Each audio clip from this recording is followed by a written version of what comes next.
こんにちは、ぷくともです。今年もこの時期がやってきました。2025年、今年買ってよかったものをまとめていきます。いやー、今年もね、なんやかんやといろいろなものを買ったわけなんだけど、その中から10個、特に買ってよかったものをピックアップしてみました。まずは1つ目。これは欠かせないね。3D プリンターのバンブーラボ A1 です。今年の3月に購入したんだけど、最初は既存のデータを印刷していろいろ活用しまして、もうそれだけでもめちゃめちゃ便利だったんだけど、まず第1弾として作ったのが小物入れでしたね。小物がぴったりとはまるように iPad でモデリングして 3D プリンターで印刷してみました。そして最近はというと、私のオリジナルキャラクターのワニくんをフィギュア化してみました。これについても iPad でモデリングしたんだけど、ぜひそちらの動画もチェックしてみてください。続いて2つ目が、そんな 3D プリンター用に購入したアイテム、タンスの弦の除湿機です。3D プリンターにとっての天敵が湿気なんですよ。なので梅雨とか夏の時期、このタンスの弦の除湿機がめちゃめちゃ活躍してくれました。気に入ってるポイントとしては、白くてシンプルな見た目なところと、あとはタンクの容量も3リットル入るから除湿力もバッチリっていうところが気に入ってます。続いて3つ目、買ってよかったものは、これも欠かせないね。Z Flip 7。このカバー画面がフルサイズになったことによって、ほんとできることの幅が広がったし、何より見た目が可愛いんだよね。結構畳んだ状態でもこうやっていろんなアプリ開いて操作もできちゃうし、もう私はこのサイズに慣れすぎて大きいスマホには戻れないなっていう感じがしてます。やっぱいいところとしてはさ、こういう服だったとしてもここにポッケあるんだけど、このポッケの中にもスルッと入ってわからないでしょこんな感じで。やっぱね、こんだけちっちゃいとスルッと入るから最高なんですよね。女性ってこうポッケが小さかったりする服って多いと思うんだけど、そういう時に Z フリップ最高です。あとは Z フリップ7から DeX に対応したのも大きかったですね。それについては X リアルでの組み合わせでパソコン化できるよっていうような動画とかもこれまでにアップしてきたんだけど、ほんとそのあたりがね、夢があるアイテムでした。続いて4つ目、今も横で撮ってます。Osmo Pocket 3。というわけでね、今も実は横でこちら撮影してたんだけど、Osmo Pocket 3買っちゃいました。もともと使ってたのが DJI Pocket 2かな確かのサンセットホワイトってやつだったんだけど、ご覧の通りね、画面がめちゃめちゃ小さいんですよ。この小さい画面で撮りながら確認するもんだから、改めてデータを見てみたら全然ピントが合っていないっていうことが多々発生しまして、それを反省してこちら購入してみました。これはね、Amazon のブラックフライデーセールで安くなってたので買いました。ご覧の通りね、こんなに画面が大きくなったんですよ。ちょっと比較してみると、この違い、すごくない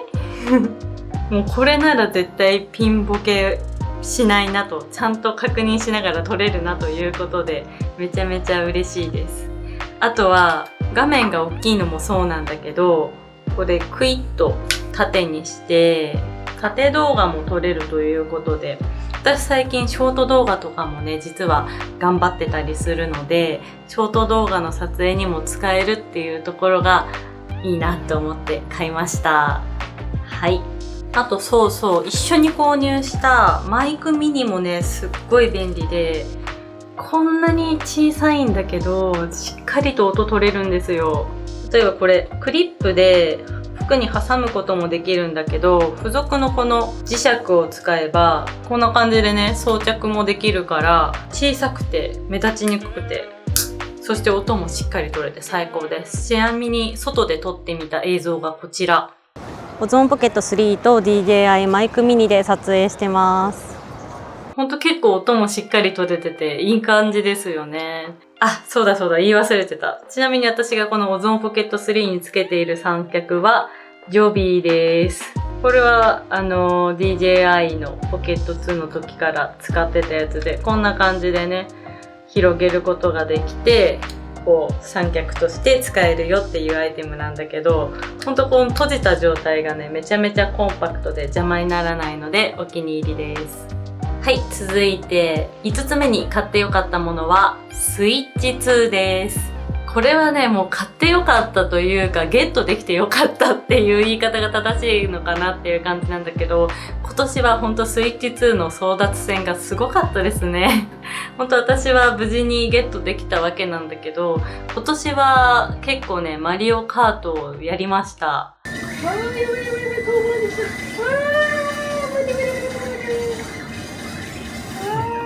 低すぎるよ。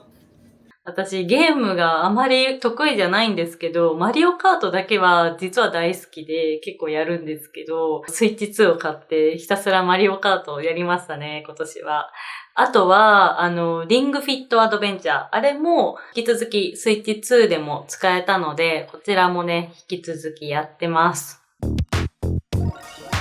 続いて、6つ目がマザーハウスのアンティークスクエアバックパックです。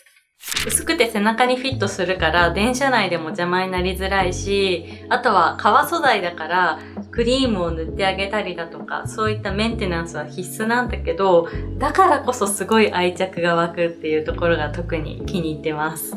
で、今後傷がついてしまったりだとか、本当日頃のお手入れではどうにもならなくなった場合には、店舗でのメンテナンスもできるから、その辺もね、手厚くてありがたいんですよね。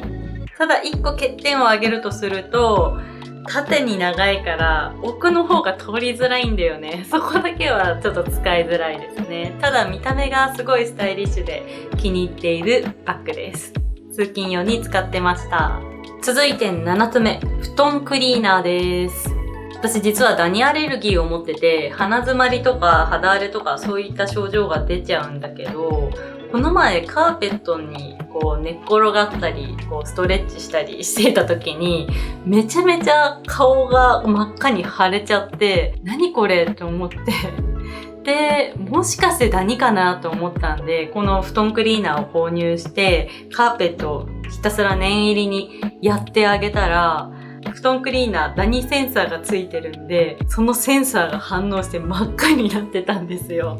で、これはまずいと思って念入りにやりまして、で、改めて寝っ転がったりしてみたら、全然赤く腫れなくなったんですよ。身をもってしてちゃんとダニがいなくなったんだなということを実感することができました。コンパクトだからソファーとか布団とかも手軽にお掃除できちゃうし、ほんとね、あっちこっちクリーンで綺麗な状態になったので、ぜひダニアレルギー持ちの方は試してみてください。続いて8つ目、キオラのピアノです。このピアノ、ローランドと仮木家具のコラボ商品なんですよ。というわけで見た目がとにかく美しい、ほんと家具のような、置いていて様になるアイテムですね。で、実は私4歳から19歳ぐらいまでピアノをやってまして、もう最近はすっかり弾かなくなっちゃってたんだけど、このピアノを迎え入れてから改めてまた弾くようになりました。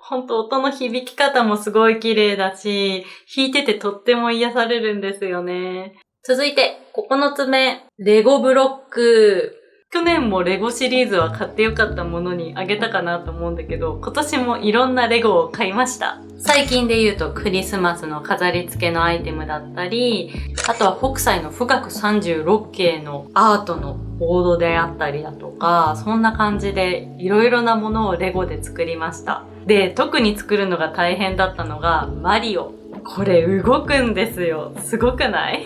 レゴのいいところは、パチパチと指示に従って淡々とはめるっていうこの作業がね、ほんと夜に最適なんですよ。というわけで我が家にはどんどんレゴが増えていってます。最後10個目が同志社の加湿器です。ほんとね、パッと見炊飯器のような見た目なんだけど、作りがシンプルっていうところが特に推しポイントで、まず給水がとってもしやすいんだよね。それ以外にもお手入れもすごいしやすくて、中のタンクと蓋の部分だけ取り外して洗ってあげればいいっていうそのシンプルさ。ほんとね、私結構めんどくさがり屋なので、そんな私にもぴったりハマる商品でした。そして最後にお知らせです。私のオリジナルキャラクター、ワニくんの LINE スタンプが新しく発売されました。というか私が作りました。この LINE スタンプ、年末年始に使える内容がギュギュッと詰まってるから、ぜひ年末やお正月の挨拶に使ってみてください。実際使ったよという報告もお待ちしてます。というわけで最後までご覧くださりありがとうございました。以上、ぷくともでした。バイバーイ。おまけです。最後にちょっとおまけで今年読んで良かった本も2つピックアップしたのでご紹介します。タイトル間違ったら困るからちょっと読ませてもらうね。100日チャレンジ、毎日連続100本アプリを作ったら人生が変わったっていう本です。この本の内容が100日間連続でゲームアプリを作った大学生の女の子の話が描かれてるんだけど、そこで活用しているのが AI なんですよ。で、この主人公の女の子自身は特にプログラミング知識があるわけではないんだけど、こう日本語で指示を出しながら AI と一緒にアプリを作っていくんですね。いわゆるバイブコーディングっていう感じなんだけど、AI と一緒に物を作る上で人間に求められるスキルって何なんだろうなっていうのが、この本を通してかなりクリアになる感じがあって、結構ね、AI を使って開発する人、お仕事に使う人は絶対読んだ方がいい内容になってます。で、かなり読みやすいし、まるで一緒に作ってるような気分になれる構成になってるから、ぜひ読んでみてください。続いて2つ目が In the Mega Church です。浅井亮さんの小説で、ほんとこちらもね、話題になった本だったんだけど、一言で言うと、令和が詰まった内容って感じ。私もともとザ・アイドルオタクって感じで、AKB48 だったり、ももクロだったり、めちゃめちゃ大好きで、ももクロで言うともうハッピーを着てペンライト振ってるような、そんなアイドルオタクだったんだけど、最近ってあんまオタクって言葉を使わなくなって、推しっていうようになりましたよね。そんなオタクから推し活っていう言葉に変わった現在の裏側、各年代がどういうふうにその推し活っていうものを中心として関わっていってるのかっていうのが、こう浅井亮さんのフィルターを通して見ることができて、本当令和を俯瞰するようなそんな感覚になる本でした。現在を生きる各世代の感覚を覗くことができてね、面白かったです。皆さんもぜひ紹介した中で気になる本やアイテムがあったら教えてください。